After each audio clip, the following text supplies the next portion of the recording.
जय श्री कृष्णा, राधे राधे। भगवान गौतम बुद्ध जी के विचारों ने लाखों प्राणियों की ज़िंदगी बदली है। उनके विचार जो हमारे जीवन को बल देते हैं, आगे बढ़ने की बुद्धि देते हैं, तो हम उनके विचारों से खुद बहुत प्रभावित हैं।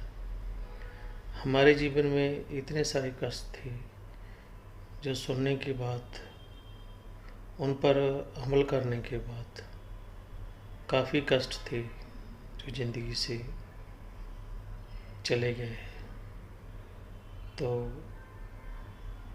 हम आपको ये कहना चाहते हैं कि आप इस चैनल पे नए हैं तो इस चैनल को सब्सक्राइब करना ना भूलें।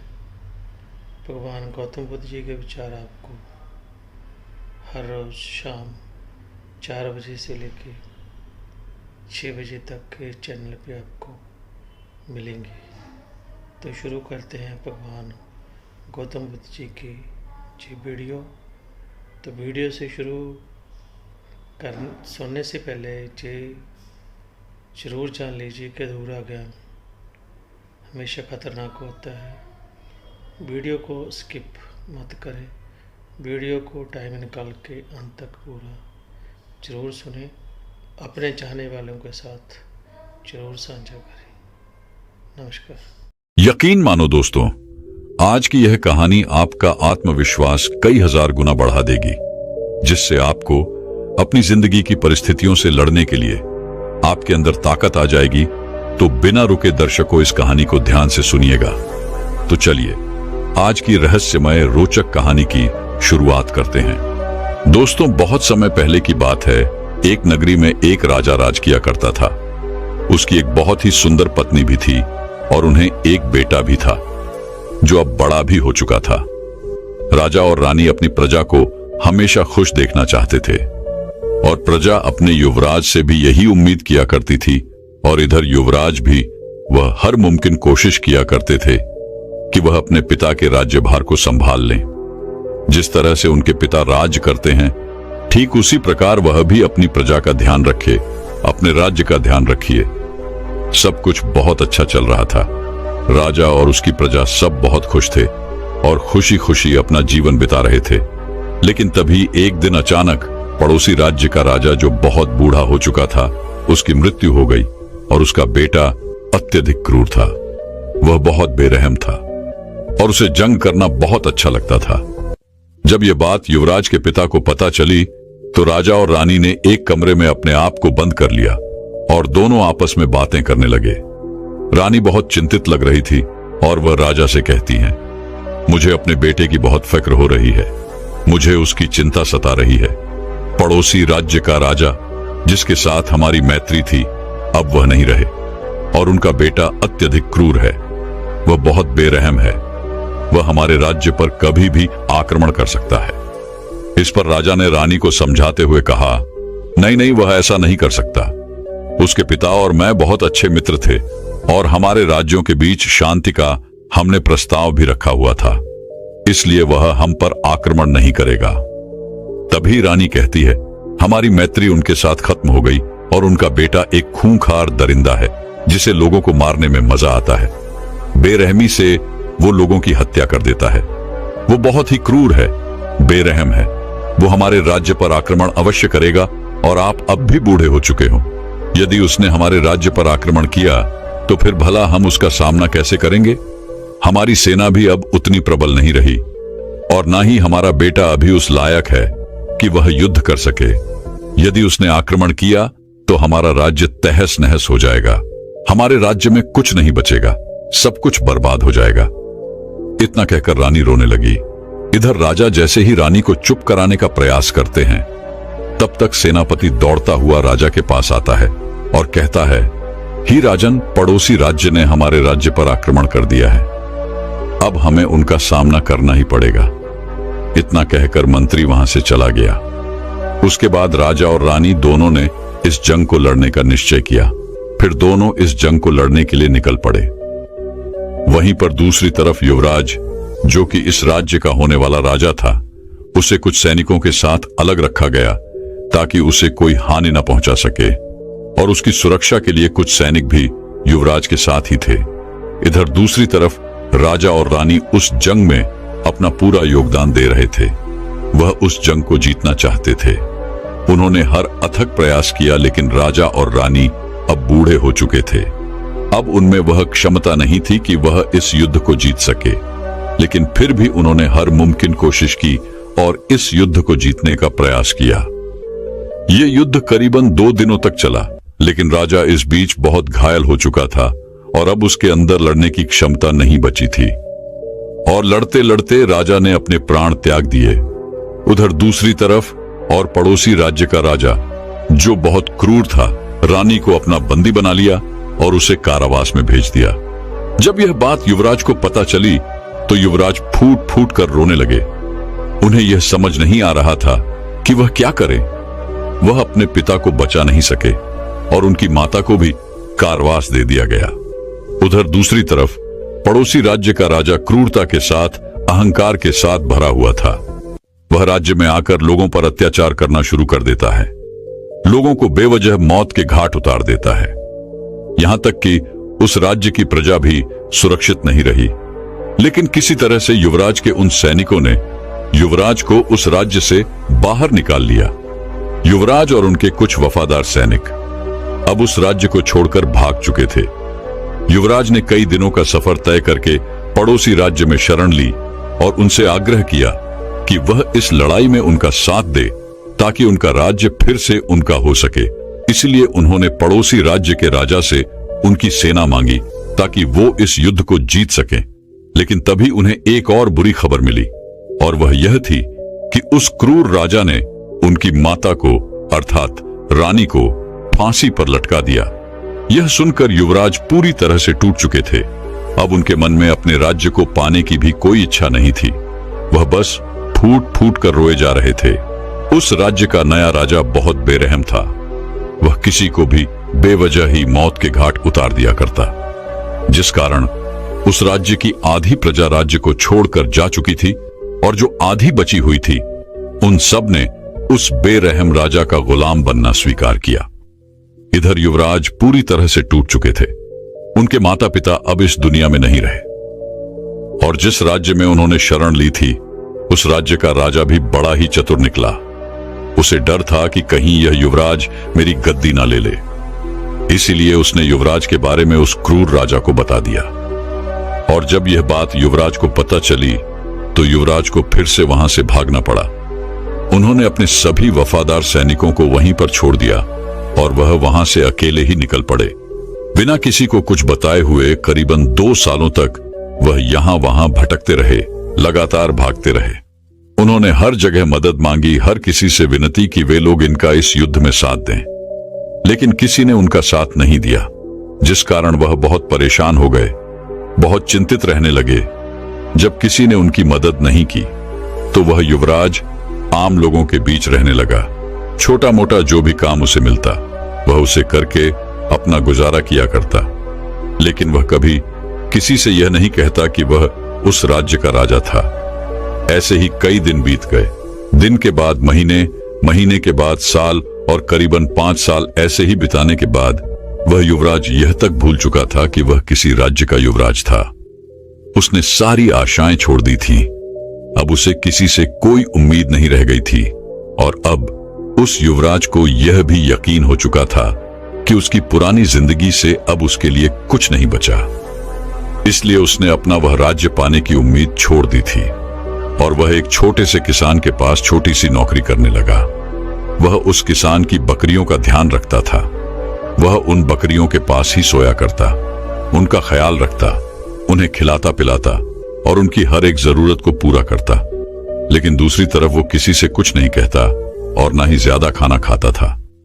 वह एकदम शांत रहता, अकेला रहता।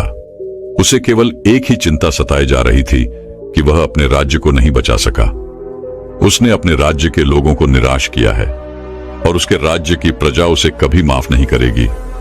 ये सब सोच सोच कर वह हर दिन और भी ज्यादा चिंतित रहने लगा, परेशान रहने लगा। और ऐसे ही एक समय ऐसा आ गया कि उससे सारे काम धंधे भी बंद कर दिए थे।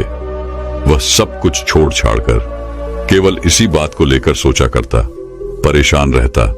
जब किसान को यह बात पता चली उसकी बकरियों का वह राजा का पुत्र ध्यान नहीं रख रहा है, तो किसान ने भी युवराज को वहां से निकाल दिया, क्योंकि वह अब किसान के किसी काम का नहीं था। युवराज वहां से निकलने के बाद जंगलों में अपना समय बिता रहा था। जंगलों में जो भी फल उसे मिल जाता वह उसे अपनी भूख मिटाता, और ऐसे ही वह अपना दिन गुजर बसर कर रहा था। ऐसे ही कई दिन बीत गए और उसके बाद बारिश का मौसम आ गया। एक दिन आंधी तूफान आया तो वह एक छोटी सी झोपड़ी में बारिश से बचने के लिए चला गया। जब वह उस झोपड़ी में गया तो उसने देखा कि वहां पर 3 बौद्ध भिक्षु थे जो बैठकर साधना कर रहे थे, ध्यान में लीन थे। वह जाकर चुपचाप उनके सामने यूं ही बैठ गया। जब उन बौद्ध भिक्षु ने अपनी आंखें खोली तो देखा कि एक युवक उनके सामने बैठा है जो बारिश में भीग चुका है। उन बौद्ध भिक्षु ने तुरंत ही उठकर युवराज को शरीर पहुंचने के लिए एक साफ वस्त्र दिया, सोने के लिए अच्छी जगह और एक गद्दा भी दिया, और रात्रि के समय उन्हें कुछ भोजन भी दिया गया। युवराज उन बौद्ध भिक्षु को देखकर बहुत प्रसन्न था। वह यह भूल चुका था कि इस दुनिया में बुरे लोगों के साथ अच्छे लोग भी हैं। लेकिन युवराज को रात भर नींद नहीं आई। वह केवल उन्हीं बातों को लेकर सोचता रहा और रोता रहा। उसे केवल एक ही चिंता सता रही थी कि उसके राज्य के लोग उसे कभी माफ नहीं करेंगे। उसने जो किया है वह गलत है। उसे अपने ऊपर बहुत शर्म आ रही थी। इस कारणवश वह रात भर सो नहीं पाया, और उसने यह तय किया कि सुबह होते ही वह यहां से चला जाएगा। वह उन बौद्ध भिक्षुओं के ऊपर बोझ नहीं बनेगा और ना ही उनका कोई फायदा उठाएगा। जैसे ही सुबह हुई, युवराज उस कुटिया से बाहर निकला। तभी उन 3 बौद्ध भिक्षु में से एक बौद्ध भिक्षु ने उसे देख लिया और कहा, भंते कहां जा रहे हो? लेकिन युवराज ने उन बौद्ध भिक्षु के इस सवाल का कोई जवाब नहीं दिया। इधर पर बौद्ध भिक्षु युवराज से सवाल पे सवाल किए जा रहा था, लेकिन युवराज अपने मुख से कुछ नहीं कह रहे थे। लेकिन युवराज को उन बौद्ध भिक्षु की वह बातें अच्छी लग रही थी, क्योंकि इतने सालों में कोई ऐसा था जिसने उनका ध्यान रखा था, उनसे सवाल किए थे, जिस कारण उन बौद्ध भिक्षु का व्यवहार युवराज को बहुत अच्छा लग रहा था। इसी दौरान एक बूढ़ा आदमी उस कुटिया में आया और उसने सामने अपने राजकुमार को देखा। तुरंत उसके सामने नतमस्तक हो गया और कहने लगा, महाराज आप कहां थे? मैं आपको 5 सालों से ढूंढ रहा हूं। मैंने आपकी तलाश कहां कहां नहीं की। इन 5 सालों में मैंने आपको कहां कहां नहीं ढूंढा। आपकी प्रजा भी आपका इंतजार कर रही है।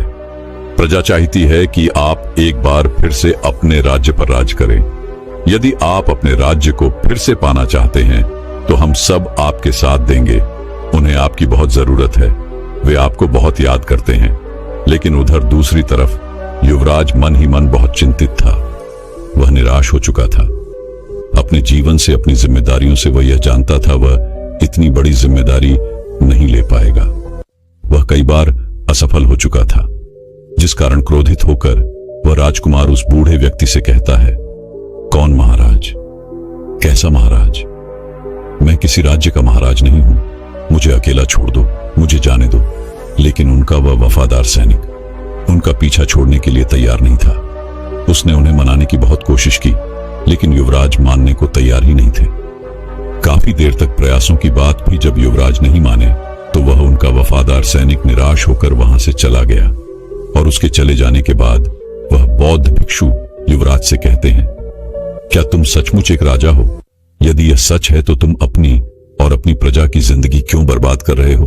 इस पर वह युवराज कहता है महाराज, अब इस बात से कोई फर्क नहीं पड़ता। इस बात को 5 साल बीत चुके हैं। वे लोग मेरे बिना जीना सीख चुके हैं। मैं क्या था और क्या कर रहा हूं, अब इन बातों से कोई फर्क नहीं पड़ने वाला। यदि मैं वापस चला भी गया तो उससे भी कोई फर्क नहीं पड़ेगा। युवराज की यह बातें सुनकर तो बौद्ध भिक्षु युवराज से कहते हैं, भंते ठीक है, यदि तुम नहीं जाना चाहते, लेकिन तुम मेरे साथ चल सकते हो।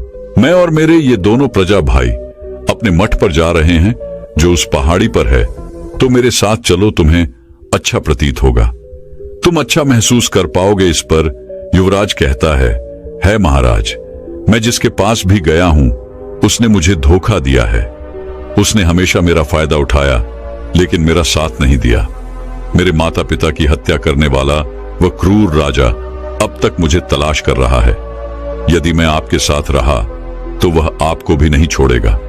मैं आपकी जान जोखिम में नहीं डालना चाहता।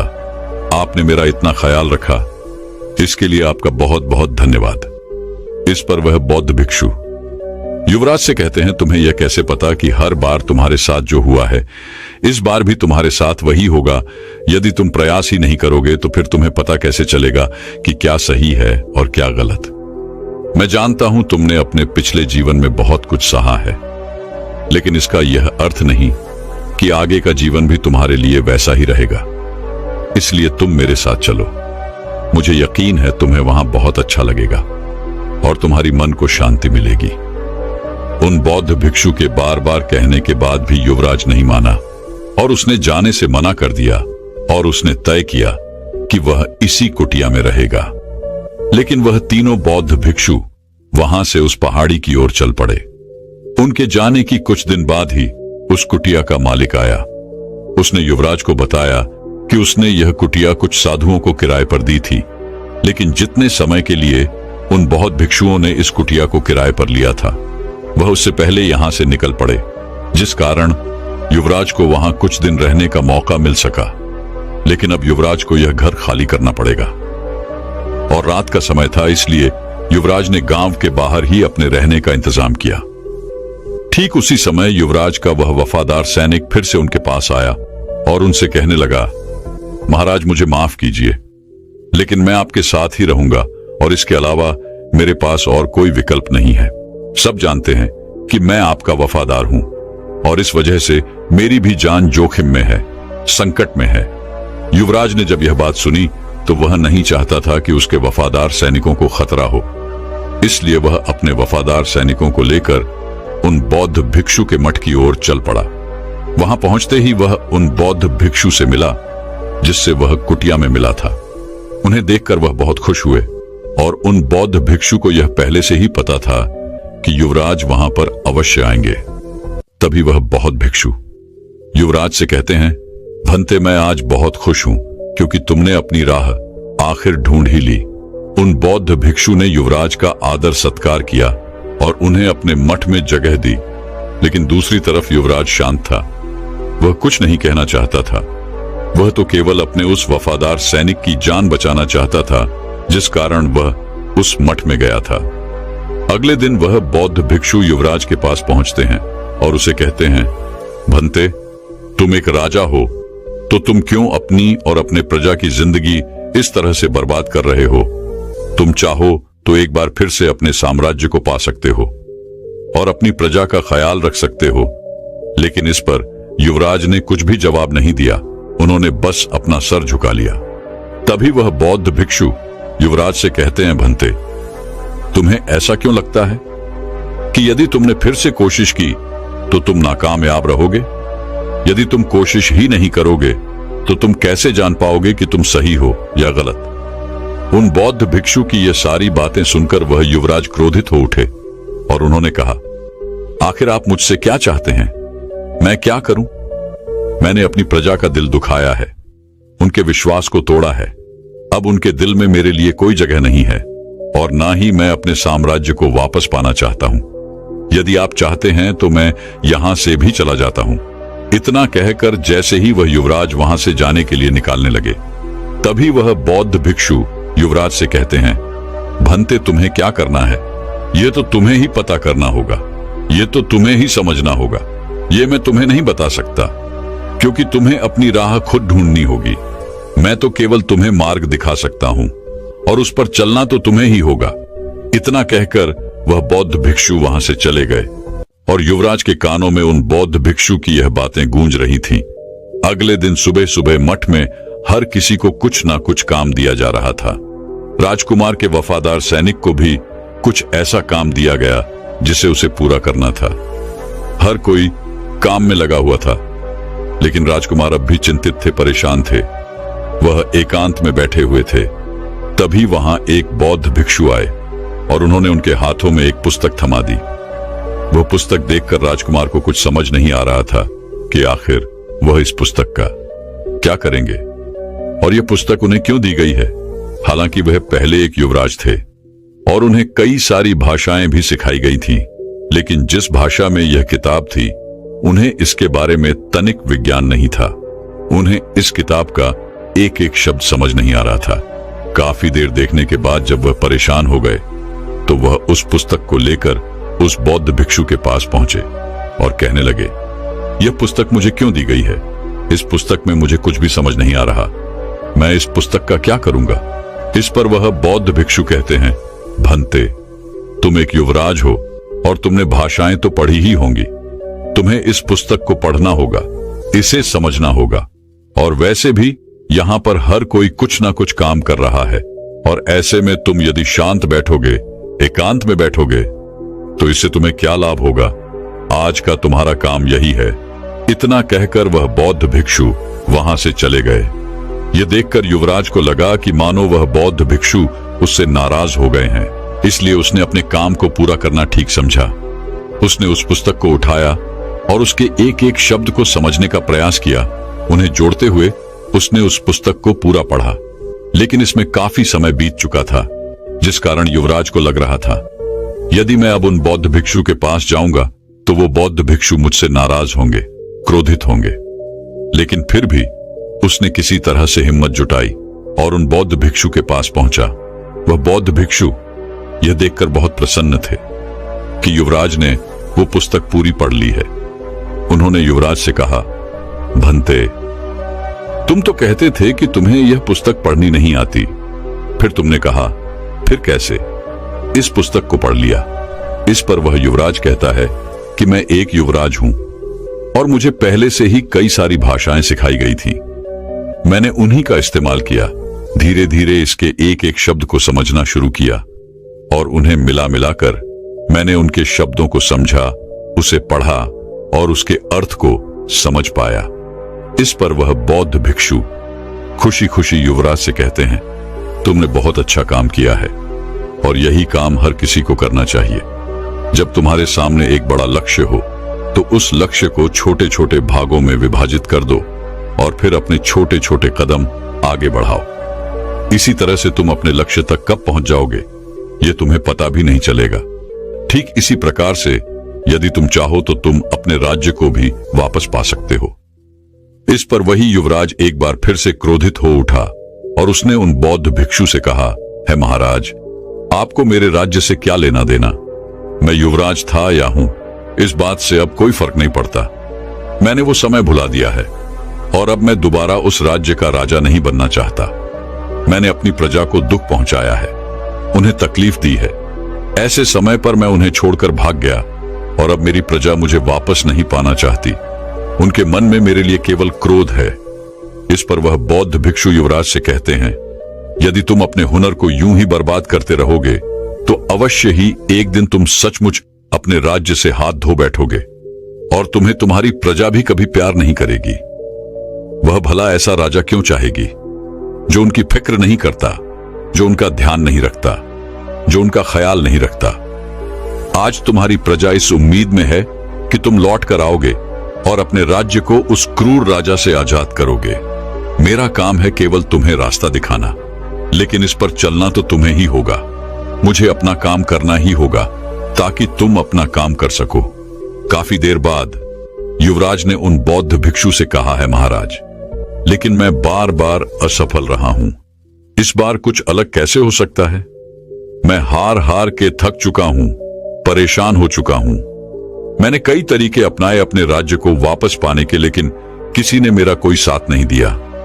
हर किसी को लगा कि मैं यहां पर कोई षड्यंत्र रचने आया हूं, जिस कारण मैंने जिस राज्य में भी मदद की गुहार लगाई, हर किसी ने मेरे बारे में उस क्रूर राजा को बता दिया और उस वजह से मुझे हर जगह से भागना पड़ा और आखिरकार मुझे यह समझ नहीं आ रहा था कि मैं क्या करूं, कहां जाऊं, किससे मदद मांगूं।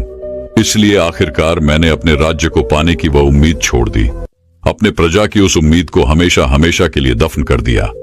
युवराज की यह सारी बातें सुनकर बौद्ध भिक्षु युवराज से कहते हैं, भंते, क्या तुम्हें यह यकीन नहीं है कि तुम बदल सकते हो?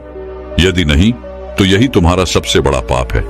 तुम्हारे साथ अतीत में जो कुछ भी हुआ, तुम सिर्फ उसी के बारे में सोचते रहते हो। तुम्हें लगता है कि तुम्हें हारे हुए इंसान हो।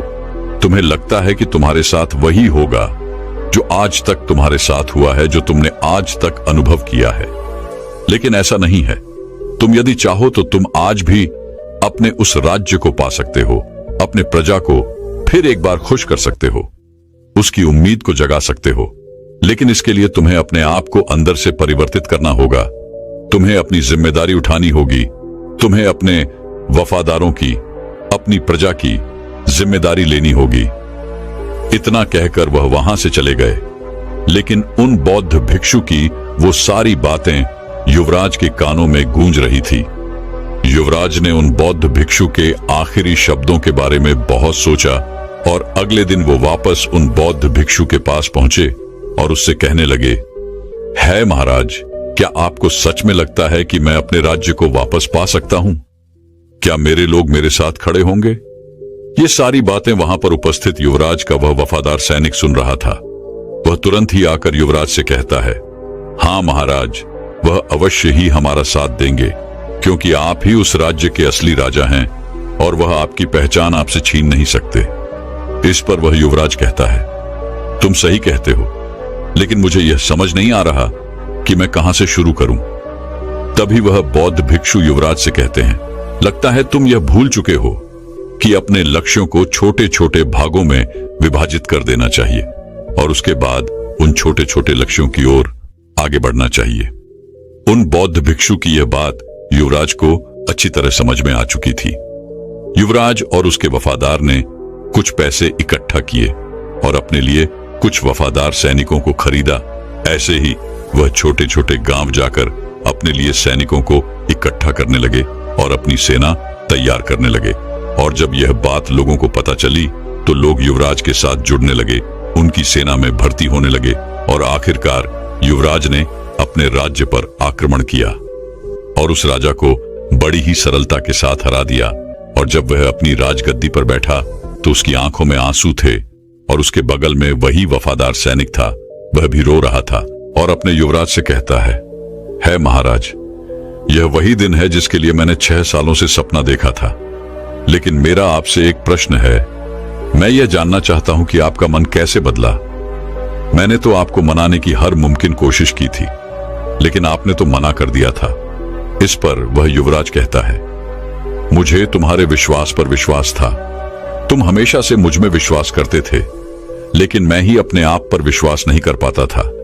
लेकिन जब उन बौद्ध भिक्षु ने मुझे यह समझाया कि मुझे अपने कर्तव्य को पूरा करना ही चाहिए और अपने कर्तव्य से भागना नहीं चाहिए, तब मुझे यह बात समझ में आई कि मुझे अपने कर्तव्य को पूरा करना ही होगा।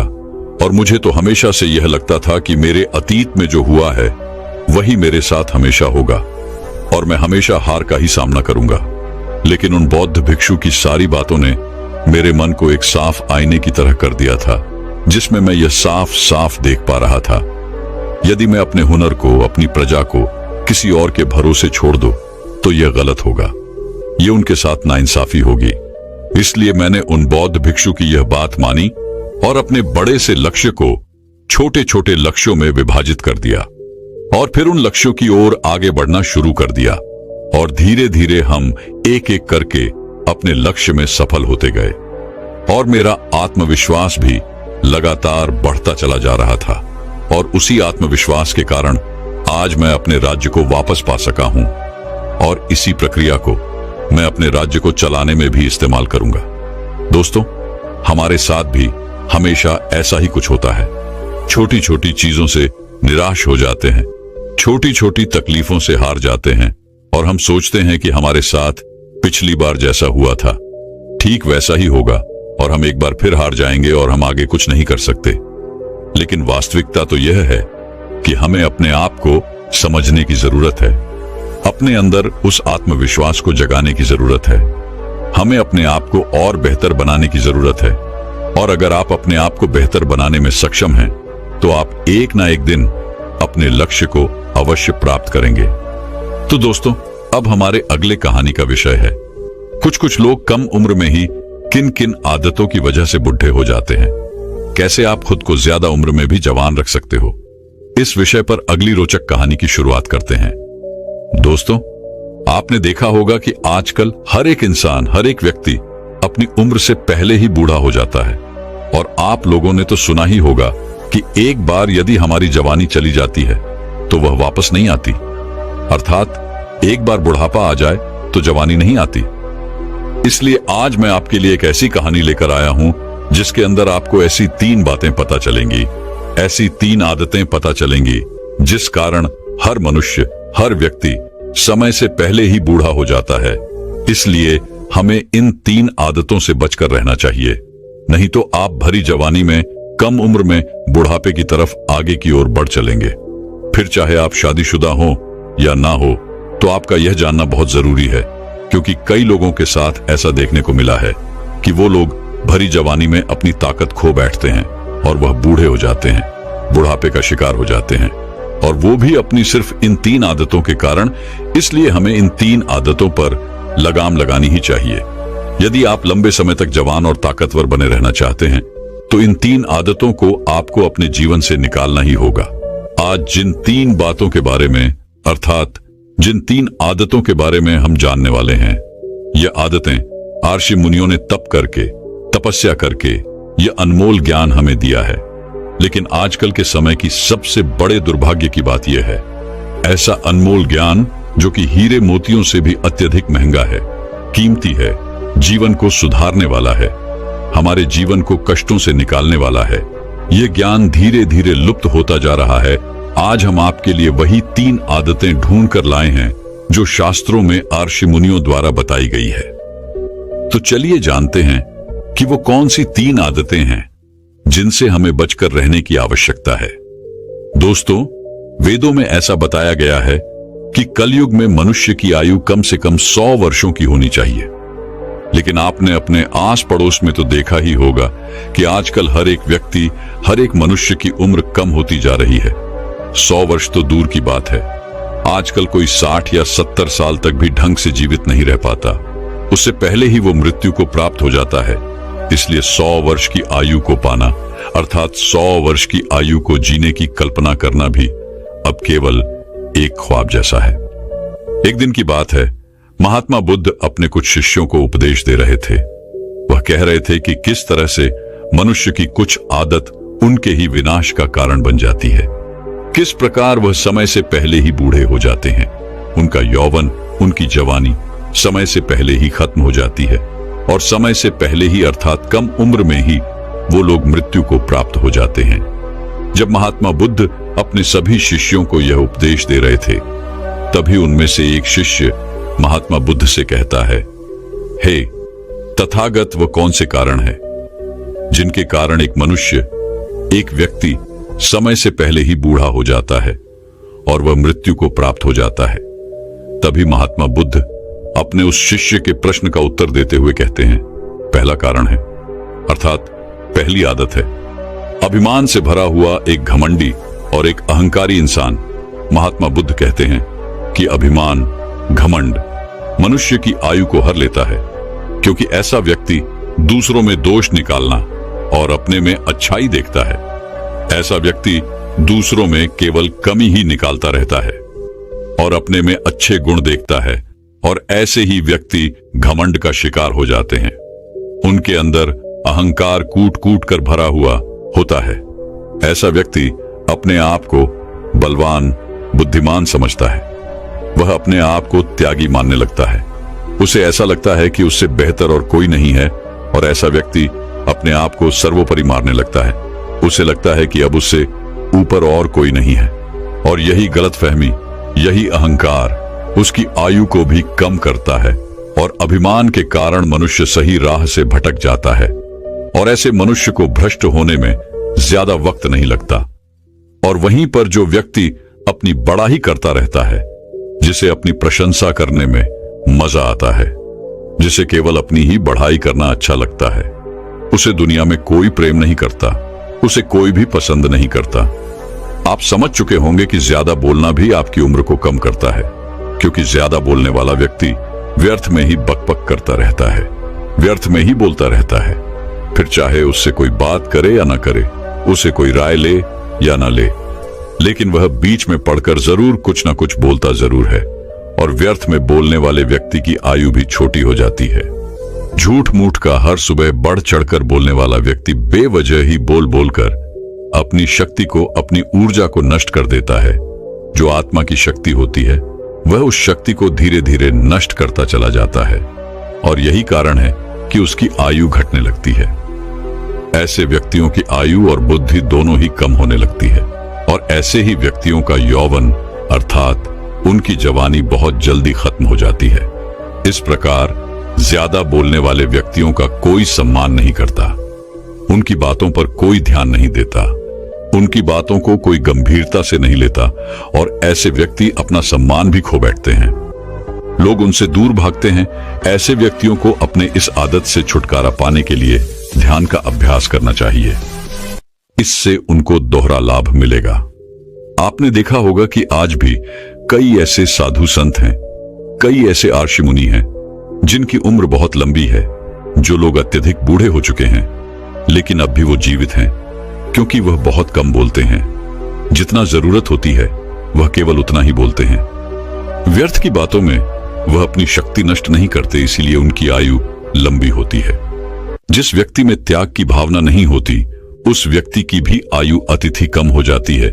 जो व्यक्ति केवल सांसारिक सुखों में लिप्त रहता है, भोग विलास में लिप्त रहता है, शारीरिक सुख और काम वासना के चक्कर में रहने वाला व्यक्ति भी अपनी आयु को तेजी से कम कर लेता है, और ऐसे व्यक्ति बहुत जल्द ही मृत्यु को प्राप्त हो जाते हैं। जिन व्यक्तियों के जीवन में संयम नहीं होता वह ज्यादा दिनों तक जीवित नहीं रह पाते, और जो व्यक्ति सहमत है, जो व्यक्ति संयम के साथ जीता है, जिस व्यक्ति को त्याग करना आता है, जिसके भीतर त्याग की भावना है, वो अपने जीवन को सुख और शांति से जीता है, जिस कारण उसकी आयु भी लंबी होती चली जाती है। हर मनुष्य को अपने जीवन में एक बात अवश्य ध्यान रखनी चाहिए कि वह इस संसार में किसी से कुछ लेने नहीं बल्कि कुछ देने आया है। लेकिन हम में से अधिकांश लोग तो केवल अपने बारे में ही सोचते रहते हैं। वह अपने लालच को पूरा करना चाहते हैं, अपनी इच्छाओं को पूरा करना चाहते हैं, फिर चाहे उससे किसी को भी नुकसान हो जाए। इस बात से उन्हें कोई फर्क नहीं पड़ता। वह केवल अपनी उसी इच्छा की पूर्ति के लिए उसी प्रकार काम करते रहते हैं, और ऐसे व्यक्तियों को समाज में कोई सम्मान नहीं मिलता। वहीं पर जो व्यक्ति त्याग की भावना रखते हैं, दूसरों के लिए सोचते हैं, दूसरों के लिए कर्म भी करते हैं, ऐसे व्यक्तियों को समाज में बहुत सम्मान भी मिलता है, और वे अपना जीवन शांति और सुख में तरह से बिताते हैं, जिस कारण उनकी शक्ति नष्ट कम होती है और वह अपनी आयु बढ़ा लेते हैं। और साथ ही साथ जब ऐसे व्यक्ति को कोई जरूरत पड़ती है तो समाज भी उनका साथ देने के लिए पूरी तरह से तैयार होता है। आगे महात्मा बुद्ध कहते हैं, क्रोध करना। क्रोध एक व्यक्ति का, एक मनुष्य का सबसे बड़ा दुश्मन होता है। क्रोध आपसे कब और क्या करवा दे यह आपको पता तक नहीं चलता। क्रोध में आप ऐसी गलतियां तक कर बैठते हैं जिसका आपको जीवन भर पछतावा होता है, और उसका दुख आपको जीवन भर भोगना ही पड़ता है। इसलिए जब भी आपको क्रोध आए तो आपको अपने ऊपर ध्यान देना चाहिए, अपने ऊपर नियंत्रण रखना चाहिए कि कहीं आपसे कोई बड़ी गलती ना हो जाए, कहीं कोई बड़ी भूल ना हो जाए। आप किसी को कुछ ऐसे अपशब्द ना कहे जिससे आपको अपने जीवन भर पछतावा हो।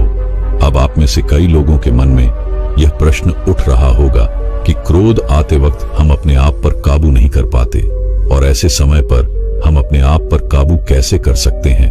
तो इसका एक बड़ा ही सीधा और सरल जवाब है, ध्यान। यदि आप प्रतिदिन ध्यान करते हैं तो आप अपने मन पर, अपने मस्तिष्क पर अपना पूरा नियंत्रण पा सकते हैं। इसके लिए आपको अभ्यास की आवश्यकता है, और इसके लिए आपको निरंतर अभ्यास करते ही रहना चाहिए। तभी आप क्रोध आते वक्त अपने आप को देख पाएंगे, समझ पाएंगे और अपने आप पर नियंत्रण पा सकेंगे। जब भी किसी व्यक्ति को क्रोध आता है तो ऐसे समय पर वे लोग ऐसे गलत फैसले ले लेते हैं जिससे उन्हें जीवन भर पछताना पड़ता है, और बात बात पर क्रोधित होने वाला व्यक्ति अपनी आयु कम कर लेता है। और ऐसे व्यक्ति जो बात बात पर क्रोध करते हैं वह दिन भर अपना नुकसान तो करते ही है, साथ ही साथ उनकी आयु भी कम होती चली जाती है। और ऐसे व्यक्ति न केवल अपना नुकसान करते हैं बल्कि अपने आस पड़ोस अपने परिवार वाले, अपने मित्रों तक का भी नुकसान करने से पीछे नहीं हटते। महात्मा बुद्ध कहते हैं, जो व्यक्ति क्रोध पर काबू पा सकता है उसने खुद पर पूरी तरह से नियंत्रण पा लिया है। वही असली योगी है, वही सारे सुखों का अधिकारी है। और तो और क्रोध को नरक का द्वार भी बताया गया है। कोई भी व्यक्ति या कोई भी मनुष्य चाहे कितना भी अच्छा कर्म क्यों ना करता हो, चाहे वह कितना भी पुण्य का काम क्यों ना करता हो, लेकिन यदि वह बात बात पर क्रोधित होता है तो वह अपने पूरे जीवन को नष्ट कर लेता है। अपने साथ वह अपने घर वालों का जीवन भी पूरी तरह से बर्बाद कर देता है और ऐसा जीवन नरक से बदतर होता है। एक स्वार्थी व्यक्ति समाज में कलंकित होता है और स्वार्थी सभी अनाथों का मूल है। एक स्वार्थी मनुष्य, एक लालची मनुष्य अपने स्वार्थ को सिद्ध करने के लिए, अपने काम को पूरा करने के लिए किसी भी हद तक गिर सकता है और ऐसे स्वार्थी व्यक्तियों में किसी भी प्रकार की लाज शर्म नहीं होती। उन्हें इस बात से फर्क नहीं पड़ता कि दुनिया क्या कहेगी, उन्हें तो इस बात से फर्क पड़ता है यदि उनका काम ना पूरा हुआ तो वह क्या करेगा। और यही स्वार्थ है कि आज चारों तरफ केवल पाप ही फैला हुआ है, क्योंकि हर व्यक्ति स्वार्थी बनकर जी रहा है। हर व्यक्ति केवल अपना स्वार्थ देख रहा है, इसीलिए चारों तरफ अशांति है, दुख है, पीड़ा है, तकलीफें हैं। सोने के लिए लोगों के पास अच्छा घर है, आरामदायक बिस्तर है, लेकिन फिर भी उन्हें चैन की नींद नहीं आती। एक बात हमेशा ध्यान रखिएगा, दूसरों से जलने वाला, दूसरों से ईर्ष्या करने वाला, दूसरों की तरक्की को देखकर दुखी होने वाला भीतर ही भीतर अपनी आत्मा की इस शक्ति को नष्ट करता चला जाता है, जिस कारण उसकी आयु कम होने लगती है। और ऐसे व्यक्ति जिन्हें दूसरों के खुशी से जलन होती है, ईर्ष्या होती है, वे लोग अपने आप को नकारात्मक विचारों से घेर लेते हैं और इन्हीं नकारात्मक विचारों के कारण वह अपना पूरा जीवन बर्बाद कर लेते हैं। उनके आसपास का पूरा माहौल एकदम नकारात्मक ऊर्जा से भर जाता है और यही नकारात्मक ऊर्जा उसकी जीवन शक्ति को धीरे धीरे दुर्बल बनाती चली जाती है और वह मनुष्य अपनी शक्ति को पहचान नहीं पाता। उस नकारात्मक ऊर्जा के सामने वह हार मान लेता है, जिस कारण वह उसके जीवन शक्ति को कम करने लगता है। धीरे धीरे उसकी आयु भी कम हो जाती है और ऐसे व्यक्ति भी जल्द ही मृत्यु को प्राप्त हो जाते हैं। इसलिए किसी भी व्यक्ति को स्वार्थी नहीं होना चाहिए। स्वार्थी भावना को हमें जितनी जल्दी हो सके उतनी जल्दी इसका त्याग कर देना चाहिए। एक स्वार्थी व्यक्ति कभी भी किसी को भी कहीं भी किसी भी काम के लिए धोखा दे सकता है और एक स्वार्थी व्यक्ति के ऊपर कभी कोई भरोसा नहीं करता। महात्मा बुद्ध कहते हैं, यह अपने सच्चे मित्र और अपने अच्छे मित्र को धोखा देने वाला व्यक्ति भी नीच और अधर्मी होता है। ऐसे मनुष्य की निंदा हर जगह पर होती है। ऐसे लोगों को कोई पसंद नहीं करता। इसलिए हमें हमेशा खुश रहना चाहिए, लोगों की भलाई देखनी चाहिए, लोगों की खुशी में खुश रहना चाहिए, क्योंकि दूसरों की खुशी से जलकर आपको आपकी ईर्ष्या की भावना से ना तो उसकी खुशी छिन जाएगी और ना ही आपको वह खुशी मिल पाएगी। मनुष्य के जीवन में मित्रों का बहुत महत्व होता है। एक अच्छा और एक सच्चा मित्र आपको कई प्रकार की तकलीफों से, कई प्रकार की पीड़ाओं से बाहर निकाल सकता है। जब आपके साथ कोई ना हो, जब आपका साथ कोई ना दे रहा हो, तब आपका सच्चा मित्र आपके साथ होता है और वह आपको उस दुविधा से, उस तकलीफ से, उस पीड़ा से बाहर निकालने में आपकी मदद करता है। सच्ची मित्रता में वो शक्ति होती है जिस शक्ति से आपके शत्रु भी आपसे डरते हैं। जब आप अकेलेपन में या आप कभी किसी मुसीबत में फंस जाते हैं तो मित्रता की यही शक्ति आपकी मदद करती है और आपको उस मुसीबत से बाहर निकालती है। आपका सच्चा मित्र ही आपकी मदद करता है। इसीलिए एक सच्चे मित्र के साथ धोखा करना भी अधर्म है और ऐसा व्यक्ति भी अपनी आयु को कम कर लेता है और वह पतन की ओर आगे बढ़ता है। ऐसी कई सारी बातें हैं जो हम अपने परिजनों, अपने परिवार वालों, अपने माता पिता से नहीं कह सकते, लेकिन वह दर्द, वह पीड़ा, वह हम अपने मित्र से कह सकते हैं। इसीलिए एक मनुष्य के जीवन में मित्र का बहुत महत्व होता है और अपने मित्र को कभी भी धोखा नहीं देना चाहिए, क्योंकि ऐसा करके आप अपनी जीवन शक्ति को कम कर रहे हैं और इससे आपकी ही आयु पर फर्क पड़ेगा। इतना कहकर बुद्ध शांत हो गए और उस शिष्य को भी अपने सवाल का जवाब मिल गया। दोस्तों, मैं उम्मीद करता हूं कि यह कहानी सुनने से आपके जीवन में अच्छे बदलाव आए होंगे। आपको इस वीडियो से क्या सीखने मिला, ये कमेंट करके जरूर बताइए और अपने परिवार, दोस्तों या आपके करीबी इंसान के साथ ये कहानी शेयर करके उन्हें भी इस ज्ञान से परिचित करवाए। बाकी अगर आपको यह वीडियो दिल से अच्छी लगी हो तभी इस वीडियो को लाइक कर देना, और आपने अब तक इस चैनल को सब्सक्राइब न किया हो तो चैनल को सब्सक्राइब भी जरूर कर देना। आपका हर दिन शुभ हो और खुशियों से आपका जीवन भरा रहे। धन्यवाद। नमो बुद्धाय।